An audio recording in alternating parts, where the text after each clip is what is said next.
இருக்குது, பிரச்சனையா இருக்குது, உபத்திரமா இருக்குது, நான் உடைந்து போய் நிக்கிறேன் நீங்க சொல்லலாம். ஆனா தாவீது சொல்றாரு, ஆண்டவரே என் ஜெபத்தை கேட்டறணும், என் முழு இதயத்தோட ஜெபிக்கிறேன், முழு இதயத்தோட ஜெபிக்கிறேன், என் ஜெபத்தை கேட்டறணும். தேவ பிள்ளைகளை சொல்லுகிறேன், உங்க முழு இதயத்தோட ஜெபம் பண்ணுங்க.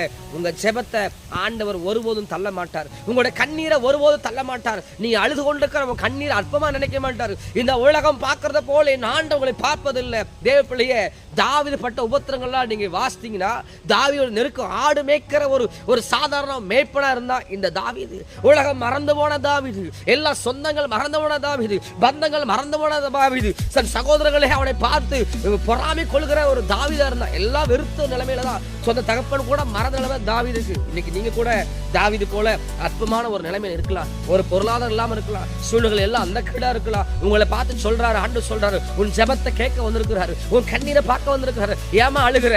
எத்தனை ஆண்டுகள் அழுது கொண்டிருக்கிற? உன் கண்ணீரை அவர் பார்த்துட்டு இருக்காருமா. பயப்படாதமா, உன் கண்ணீர் ஒரு நாளும் வீண் போவதில்லைப்பா. உன் கண்ணீரை கர்த்தர், உன் கண்ணீரை துடைக்க அவர் ஆயத்தமா இருக்கார். தேவ பிள்ளைகளே, இந்த தாவீதுடைய உபத்திர நாளை பாருங்க. தாவீது சிறு வயதிலிருந்து அவன் உபத்திரத்துல இருந்தா, பாடுகள் இருந்தா, எல்லாராலும் மறக்கப்பட்டிருந்தா. ஆனா அவனுடைய ஜெப நேரம் ரட்டிலும் சாம்பலும் அழுது புலம்பி ஜெபிக்கிறவனா இருந்தா, தேவனை இதயத்தை புரிந்து கொள்வனா. தேவனே சொன்னாரு தாவீதை பார்த்து, என் இதயத்துக்கு ஏற்றவன் சொன்னாரு. ஏன் தெரியுமா? என்ன செய்தாலும் தன் பாவத்தை அவன் மறைக்கவே இல்லை. அவன் பாவத்தை அப்படியே ஒப்புக்கொள்றதா இருந்தா. இன்னைக்கு நீங்க எப்படி இருக்கீங்க? உங்க வாழ்க்கையில ஒரு சில ஜெபம் கேட்கப்படாத காரணம் என்ன தெரியுமா? உங்கள் இதயத்தை நீங்க ஒரு சில நேரத்துல கர்த்தருக்கு திறந்து கொடுக்கிறது இல்ல, அநேகர் தன் இதயத்தை காமிக்கிறது இல்ல.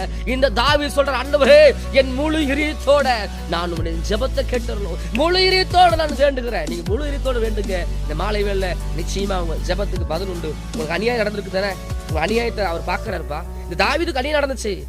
சொந்தமாக அப்சலோம் வந்து தன் மனைவி எடுத்துக்கிட்டான். பாருங்க, கொடுமையான காரியம் நடந்தது. ஆனா தேவன் அவனுடைய ஜெபங்களை பதில் கொடுத்தார்.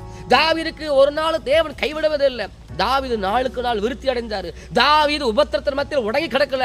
உபத்திரம் வரும்போது அந்த தாவீது தேவ சமூகத்துல விண்ணப்பம் பண்ணினான். இன்னைக்கு நம்ம உடைஞ்சு போயிட்டா நான் விண்ணப்பம் பண்றது இல்லை. ஆனா தாவீது சொல்றாரு, என் விண்ணப்பத்தை கேட்டுறணும். அவன் உபத்திரத்தின் பாதையில சொல்ற, ஆண்டவரே என் விண்ணப்பத்தை கேட்டுறணும். அதுக்கப்புறம் சொல்றாரு, உங்களோட பிரமாணத்தை கைகொள்வேன். அவருடைய தேவன பிரமாணம் என்னங்க?